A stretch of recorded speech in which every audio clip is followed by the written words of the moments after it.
All right, we're all set. Just call me Luigi.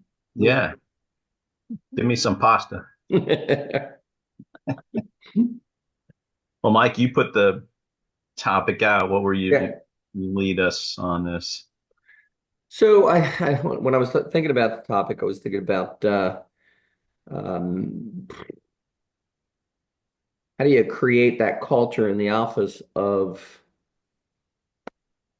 um, leadership, I guess is the word, but more than that, how do you create the culture of of love and family and um, um, trust? The culture of everybody being on the same page, one purpose, you know? Um, Yep. I mean, I know what that looks like. Um, uh, I know what it feels like. I can't, and I can describe the things through the years that that I think what had to be done. The only thing I can't do is I don't really I can put a finger on to tell somebody how to do it, you know? Well, let's start with why. Why is that important to do? Why is it important to have? Well, I think it's important for if for two real big reasons, but they all drive one. If your purpose is solid and it's to serve people and to teach them how to get healthy and stay that way, through our chiropractic principles, I think that's the why, the biggest why. And I think the thing that supports that is that's our why, right? As a leader, Right. as the head of the snake, if you think of the ADIO principle, above, down, inside out, in this case, we're the above, and everything has to flow down and inside out from us. I think it's so important because what's the saying? Uh, if you want to get there fast, go alone, right? Right. Um, if you want to stay there and get there farther, go together. I think that's how it goes, if I'm not mistaken, or something similar to that. And I can say that even though I was very disciplined in the office and I could carry everybody on my back 98% of the time, in those times when I was struggling, the culture that I built in the practice meant that I didn't need to be the guy, right? My team would pick me up. There's no question about it. My team would pick me up. I could literally walk in and say, all right, I'm not feeling well, or I'm having a rough day, or something's going on. So I got to rely on you all today or tomorrow or the week. So yeah, I think that's the bigger picture, right? Right. You know, and as one of my coaches always said, if you build that type of practice, then if for some reason you were to fall over, either unconscious or maybe even dead, they could step over your body and pick it up and keep going, right? Isn't that ultimately?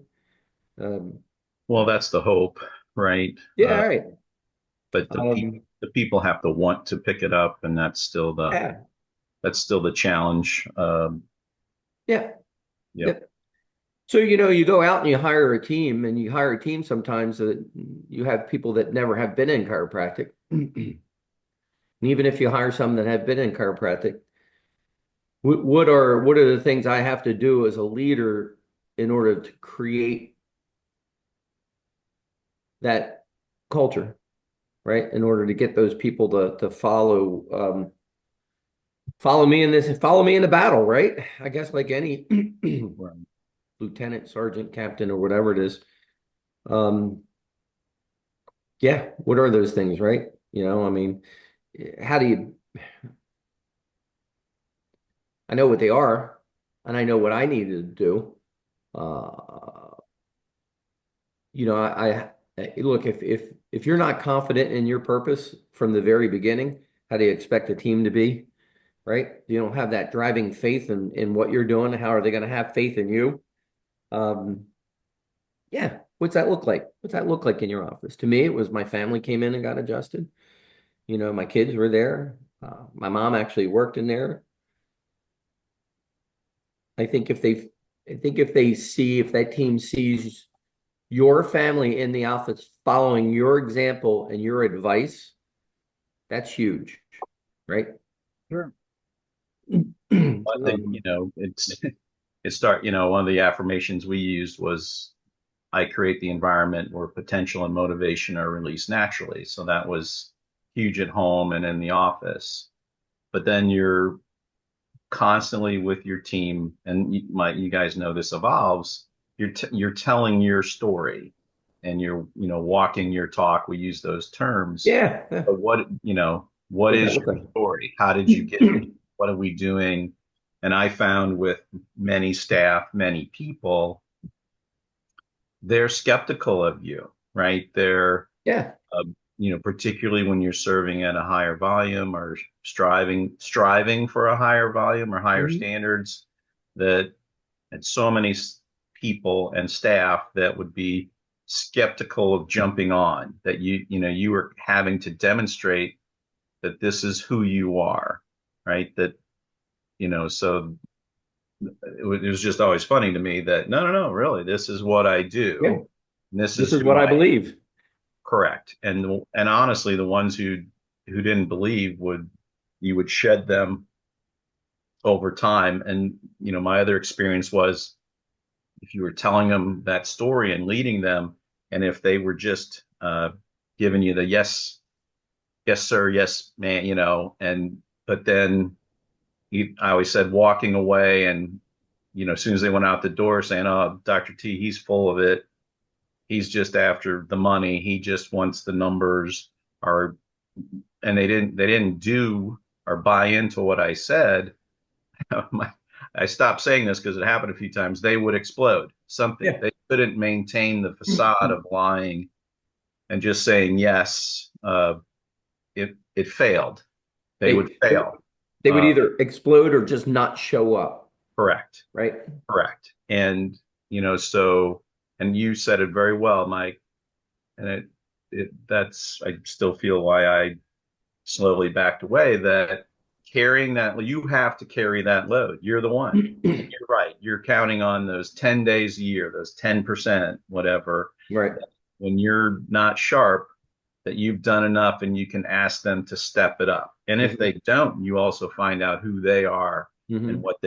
what they've been doing. If they think, oh, Dr. T or Dr. Mike or Dr. Brad is a little off their game, I'm going to just coast over here, Yeah. Right. then, again, they would betray themselves. So yes, getting the family in there, those were part of it. The affirmation, so many of my staff I let in my home too, which is a big deal. And same thing, I saw that fail when they think you're peer, they think Yeah. you're equals, so Yeah. to speak. And I'm not trying to be above anybody. And then they come in and you have a nice home, but you open your doors genuinely. Again, they just can't. Some of them can't handle it. Yeah, No. very, very cautious with that. Yeah.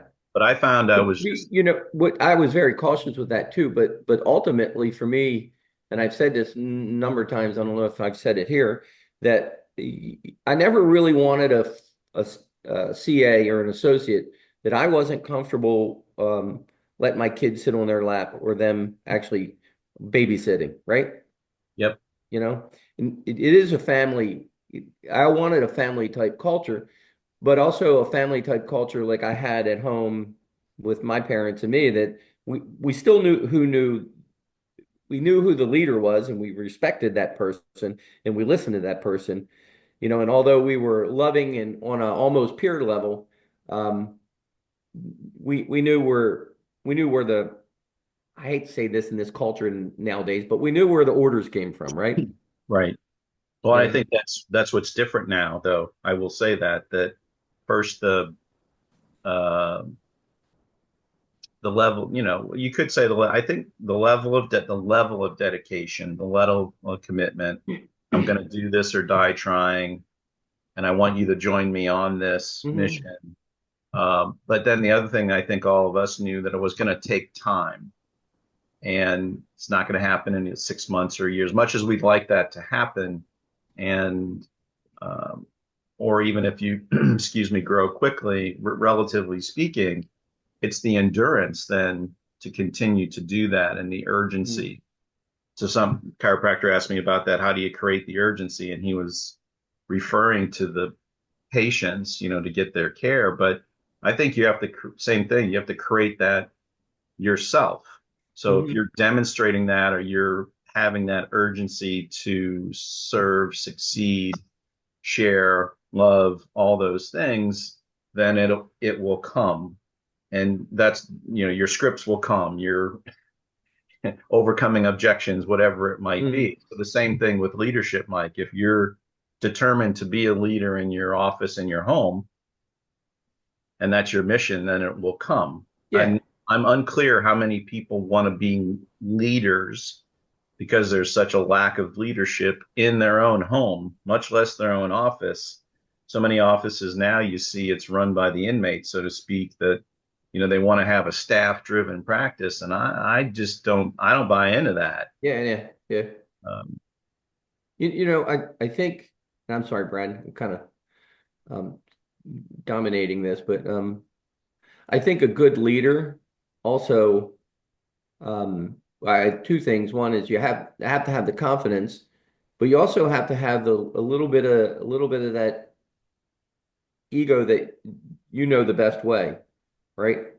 The confidence in getting people to follow you. But at the same token, you have to have the humility to be a follower too when you recognize that somebody else is leading you, right? right. I guess what I'm trying to part of the thing that I want to get across is that um, you know, I I don't want my team to put me on a pedestal because I'm human, right? And I want them to see my flaws too, but I also want them to see me work really hard on those flaws, you Right. know? So, Well, that was the scary part, that they were looking for flaws sometimes, but yeah. I would try to point out all the time, no, no, no, I fit, don't put me on a pedestal. I'm here to lead you. I'm going to try to inspire you and tell you what to do. But, so it would be that, but then at the same time, uh, just again walking your talk, but demonstrating it like, oh, I read this book, listened to this. Let me share this with you. I ran a Yeah. marathon. Yeah. I got 5 kids. I did 2 home birth, whatever. You still sort of have to keep them in awe of you, Yeah. and as you then say to them, I'm just like you, right? Right. That you're actually going back and forth with that you can be quote a regular guy or Yeah. gal. Yeah. At the same Well, time, you better keep holding yourself to a really high standard that they're like crap when they really step back, because otherwise and I think you guys both know this. What happens though, because you do this, we kid about it. It's like, it's Dr. Mike, it's Dr. T.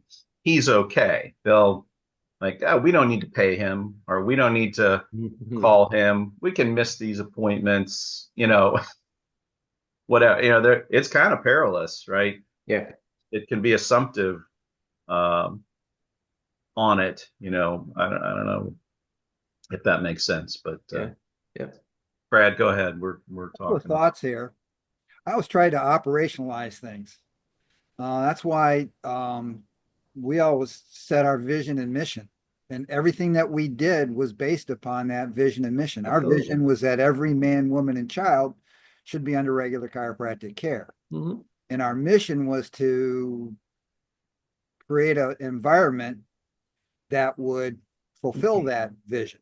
So Right. we wanted to build a practice that could see as many people to teach as many people about the principles of chiropractic, and that we would um, always strive to fulfill that vision. So all our procedures, all our processes, all our scripting, all our training was designed to um, work together Perfect. as a team. And I go back from my coaching background, football and baseball, is you each member has a role on your team, and they have to play that role together within the team framework.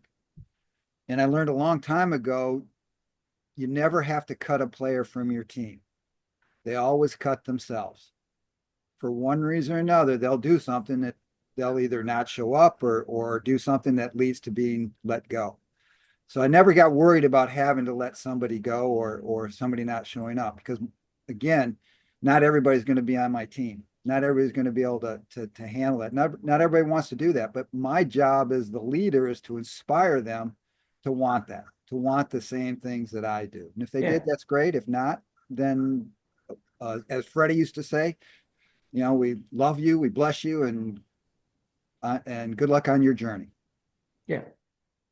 Didn't Yeah. you? Fundamentally, I mean, that's the whole point, right? Is Well, the, I think is that the, too, is Mike. I the, don't know if you. I mean, for me, I mean, I had, Rebecca really didn't come into this help out in the staff much later. So generally speaking, it was myself and two or three, Mhm.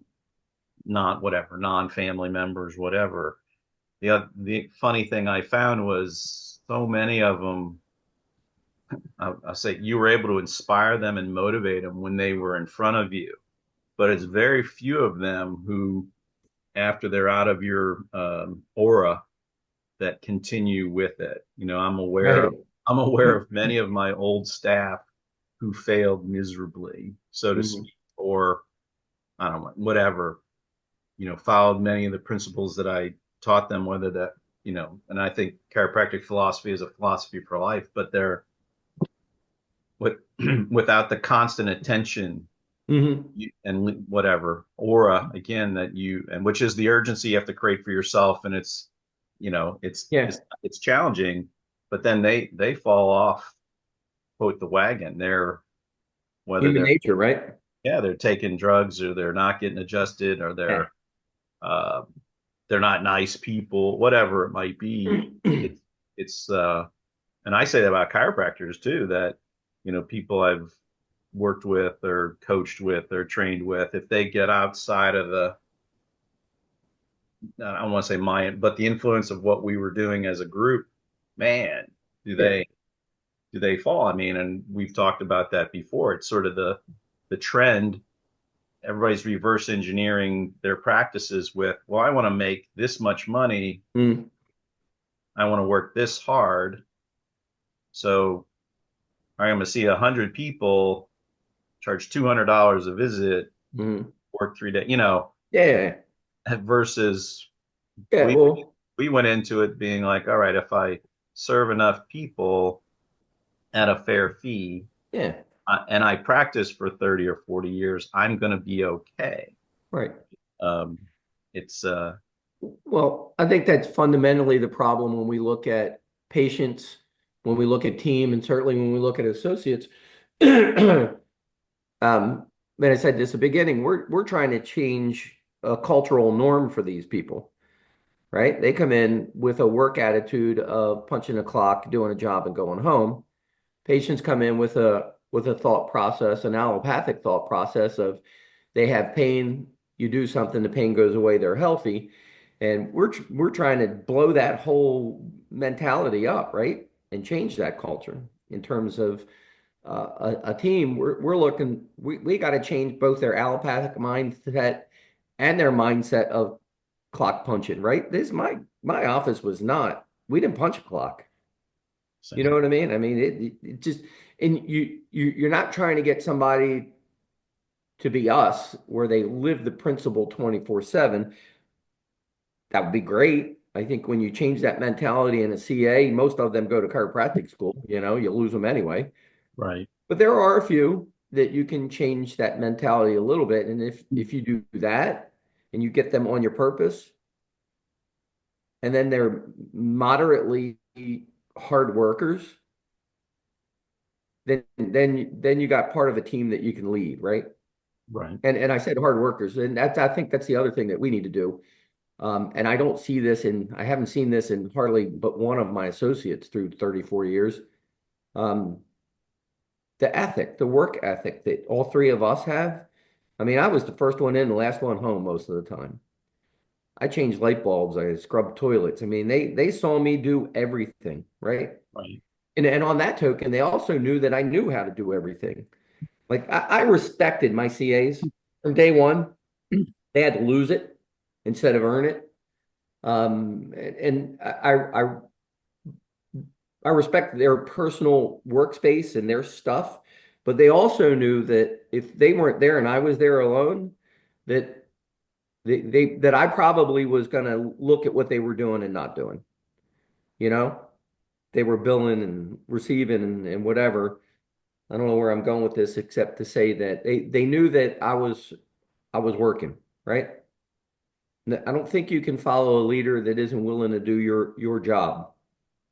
No, I agree with that. That they know you're looking. Yeah, that's always a thing when you're there Yeah, early and you stay late yeah, and you come in on the weekends that they yeah. know. But But I respected their personal stuff, their belongings or whatever. uh, But that desk that they sat at yeah, and did work, that was Adeo Chiropractics, and ultimately that meant I could look at it, right? yep, And I don't mean that as a threat. I just mean that as they understood that globally I knew everything that was going to happen in that office. sure. Yeah, That's imperative. yeah. It's imperative. You got to throw down. I always felt you had to throw down the gauntlet with staff. Is that If we, part of leadership? Yeah, I think that's yeah, part of being a leader. yeah, if we had a whatever, relatively speaking, slower day, I'd look at them at the end of the day and I'd be like, I could have done this by myself. And you know, and I would then Didn't want pause. to. I'd pause and I'd say, but it's way more fun to do it as a Yeah, team. you're right. And so if you can walk out of here at the end of a crappy day or whatever, however we define that, and you're not a little bit upset if you're Mm, not doing something extra on the way home, an extra affirmation or an extra thought of how we can help this practice or what we should have done better, I would say that's what I'm going to do. mm, And I would always say when I get to this part of the drive home, I'll be done because then I have to not walk in my house and be still hot from my whatever, hot, too high or too low. But you better think about it. And the same thing when they come in, and when you hit whatever point, you should be thinking about what you have to do and how you're gonna serve more during the day. yeah. But and you tell them that that's what you do, and then you hope they do it, and you share some Yeah. affirmations, and you share, all the things. I think everybody here did. You take a chance. Well, yeah, and I think, and Brad can speak to this probably better than I can, that I think with the three of us, we had team trainings and team meetings separate. Um, I never had any trouble really getting my team to train because they saw how much training I was doing, you know? So again, that was just a way to build a commonality between all of us, head towards that same purpose, you know? So a couple of individuals come to mind when this conversation. The number one is Mel Gibson in Braveheart, William Wallace, leading his team, leading his warriors against England, and he was willing to give his life for the cause. And I think that's where Yeah, our leadership skills come into place. We want to get people to follow us into battle, so to speak. And the other is absolutely. Michael Eisner with Disney. He was famously interviewed one time, and he was walking around Disney World and bent over and picked up some paper that was on the ground, and the journalist said, "Well, don't you have people to do that?" And he goes, "Hey, listen, I have to lead by example, so I got to be willing to do anything I ask my Yeah, teammates to do." So I am the people. yes, I think that those are the things that we need to do as leaders, is to stand up and provide that leadership. What I'd like to hear from you guys is, so our listeners can figure out what do they need to do to create Yeah. that mentality of leadership. Terrence, you talk about affirmations. Michael, you talk about trainings. What Mhm. are some specific things that the people that listen to this can utilize and implement to create that sense of purpose and sense of leadership? Well, I think everybody should be training and working on themselves. And that carries back to the office. Um, but I think above that is the communication between you and the team on why you're doing that, why they should do that. You know, I think I think there are a lot of doctors out there that don't communicate with their team on an elemental level, you know? They walk in, they're the doctor, that's the team. You do what I say you do, where I don't know that I ever worked that way. My What does that look communication, like, Mike? What does that look huh? like in your when you were practicing? What did that I look think it like? started first thing in the morning with a huddle and a conversation. We started as a team and as a family.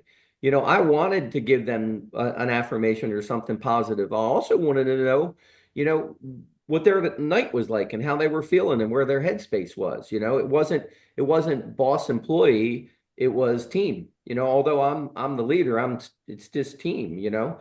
There was always, and Brad, I know you did this. I'm sure Terrence did it to some degree. There was always one-on-ones all day long in my office, checking in with somebody, giving a timeout. Certainly, if there was two team members that were, I could see that they were fussing with each other.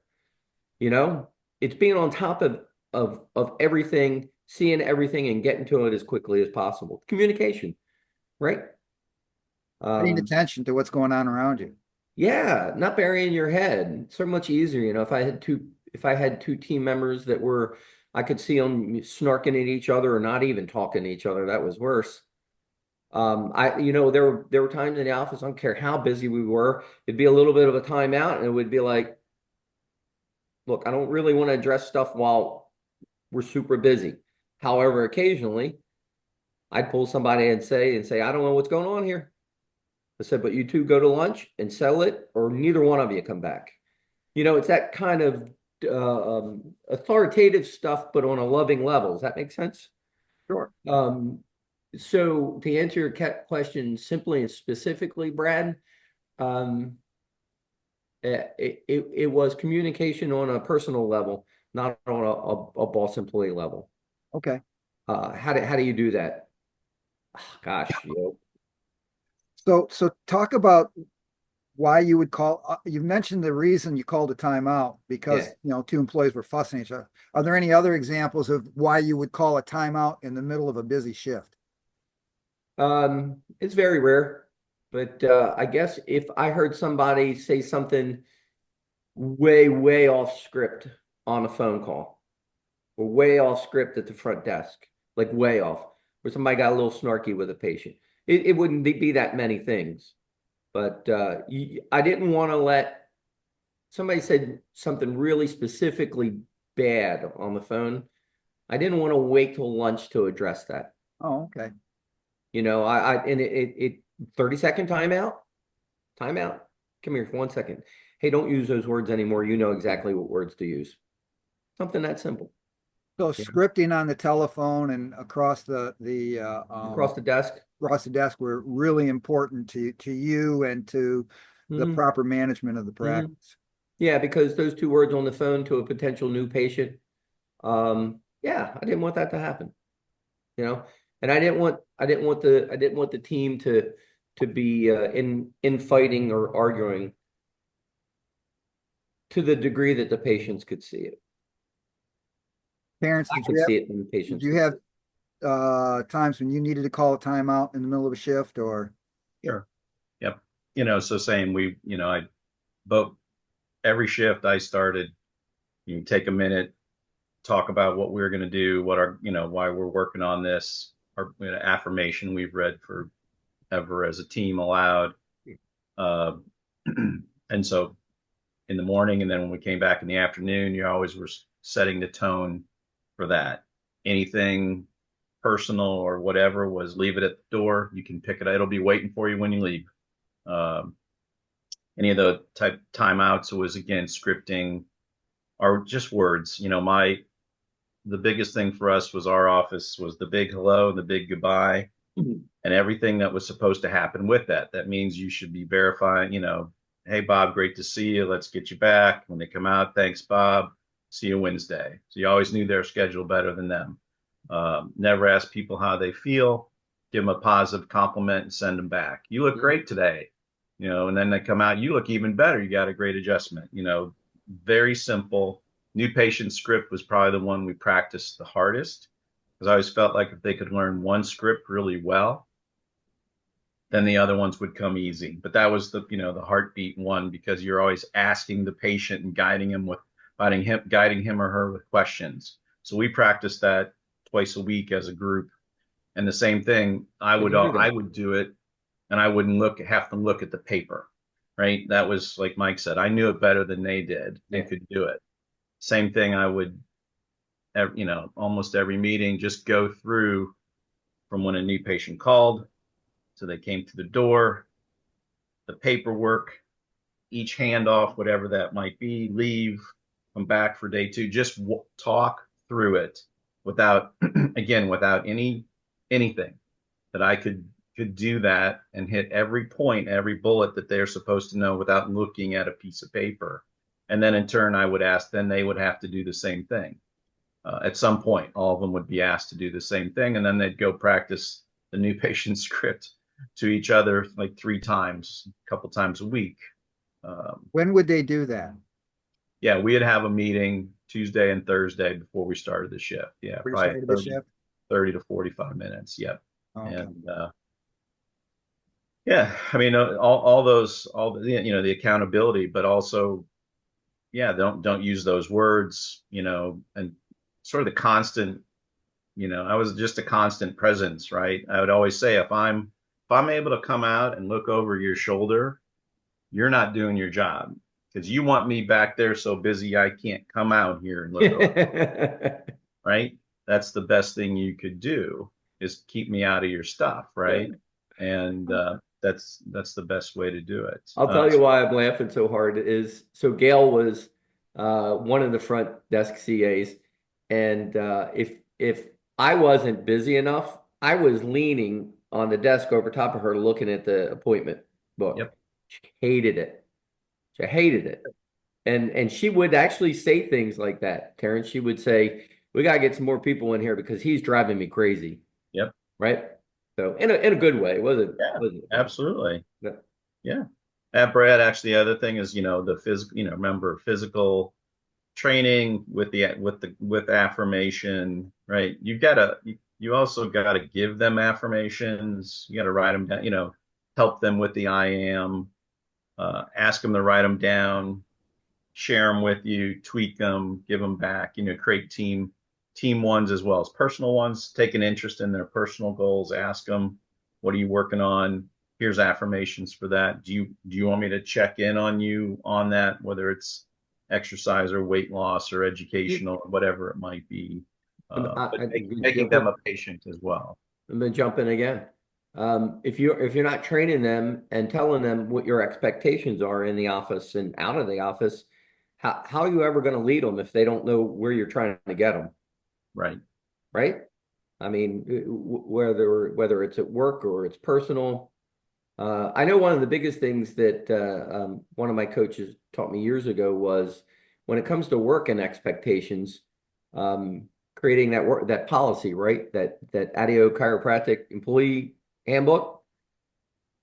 I don't know if that was gold, because I could, then the expectations were written, at least work wise, and then it made it easy to train on that. But as far as behaviorally, unless in your meetings you're teaching them the principle and telling them how they need to be healthy, how are you ever going to lead them to teach the patients how to do that, right? Right. So if a doctor isn't having team trainings and training on the principle, how do you ever, I just start there, right, Brad? You want to start someplace. Absolutely. In addition to training on the principles, we trained on our procedures. Absolutely. Going back to my coaching background, we do walkthroughs and situationals. Yeah. In baseball, the coach would have, there's a man on second and third base. What are you going to do when the ball's hit to you? And then you hit the ball, and then you practice that situation. So your players knew exactly what they needed to do in that situation. And same with football. The guard blocks down here, the tackle pulls out, and then the halfback goes here, the quarterback takes a jab step to the left. And you practice that over and over again in your team trainings, so that it becomes second nature. And that's why in my mind, the scripting is so important, because if you're not scripting, you're ad-libbing, and ad-libbing leads to who knows what said or done. No So direction. they have to be very, very disciplined in striving to do the same thing over and over again. One of our coaches would say, if you're going to see 150 or 200 patients in a day, you don't see that. You see one person and you repeat it 150, 200 times. That is absolutely critical to have that training. And so the front desk knows what the back office is doing, and so on and so forth.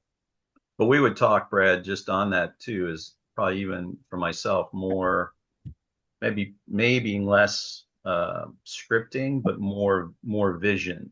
Was I would say all the time, what are we gonna do if when 5 new patients walk in at the same time? Yeah.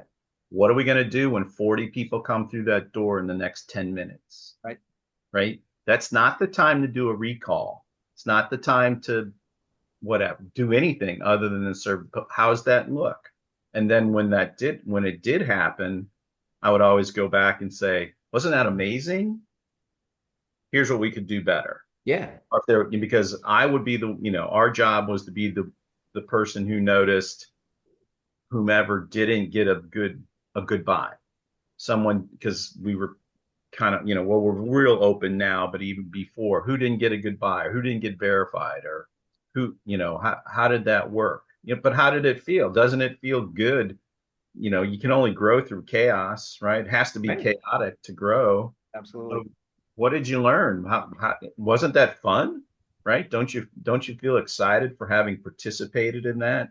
I was always telling them, you can't participate in something like that and be in a 1% office and then go home and not carry that 1% attitude with you that you're the top of the top. If you're not doing that, again, shame on you that you don't walk out with your chest puffed out a little bit saying, I helped serve a lot of people today.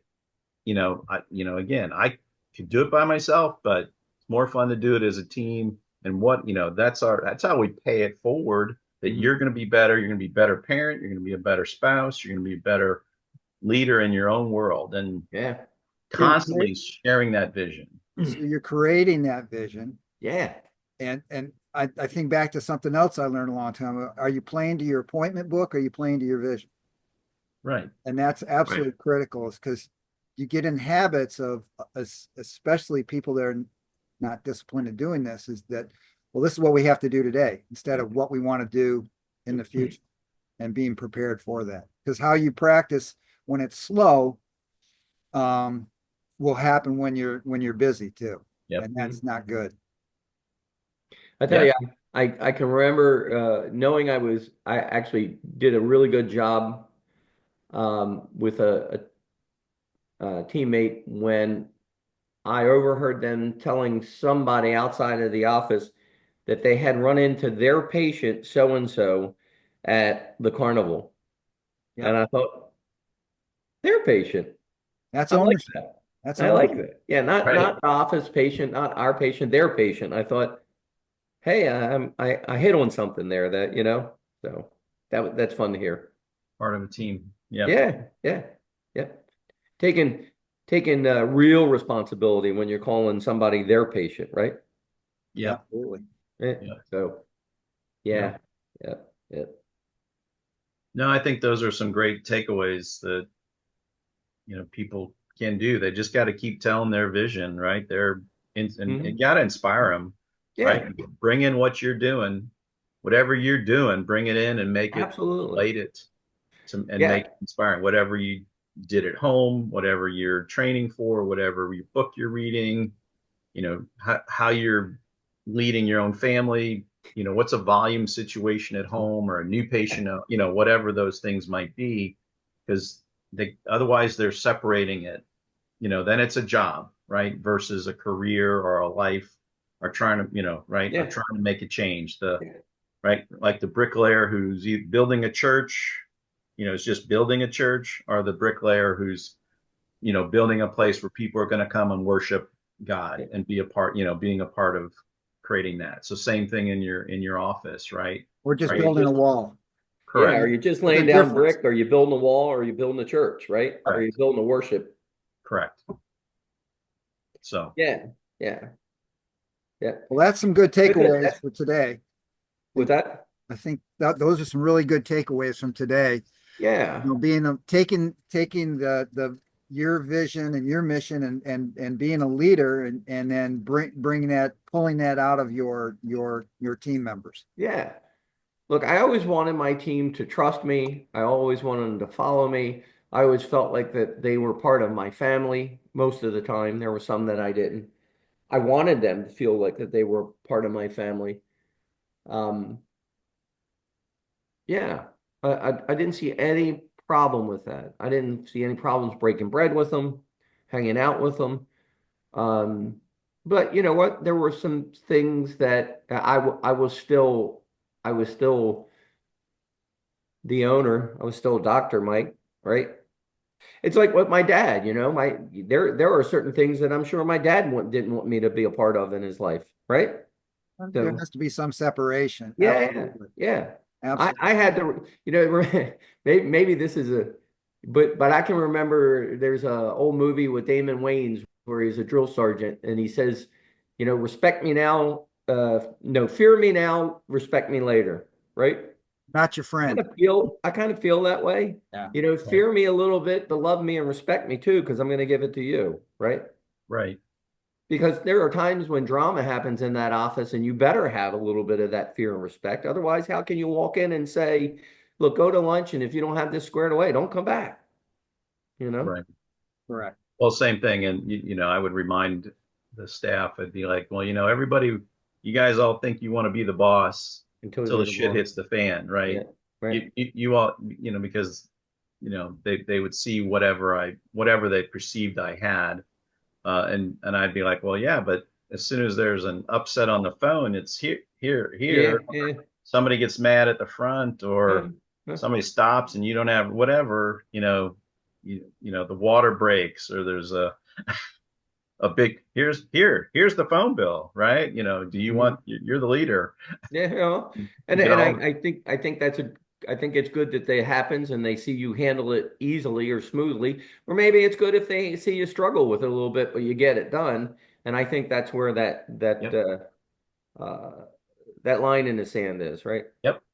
The Exactly. pygmy goat takes a shit in the middle of the floor, and then Doc has to clean it up, right? Yep. You know, Oh, that actually absolutely. happened. Oh, no, I can think of many cases in the office with the bathroom where something happened and they were not going in there to clean it up. It was me, Yeah, right? yeah, And yeah. I can remember when Dr. Mark first started walking his first day, his very first day. We had a huddle, and after the huddle, I handed him a dustpan on a stick and a broom, and I said, "Go clean up the parking lot." And he looked at me. He did it, and he came back in. He was like, "What is that all about?" I said, "Look at it. It's got Dr. Mark written on it." I said, "Either I'm going to do it, the ladies are going to do it, or you're going to do it. So who do you think gets to do it?" Right? right, And I tell you, he tells that story and he appreciates that. He learned that day that he was changing light bulbs and he was doing whatever needed to happen. Right? Absolutely. right. No, those are powerful lessons Yeah. because we all got them. Boy, did we. Yeah, I can show you a folder that I have of things that my uncle sent me through fax. That's how old we are, right? right. Yeah, boy, they were lessons learned. Yeah, that's good. That's good stuff. So, all Cool. right. Well, you guys, Mike, you gonna see you at Steve's?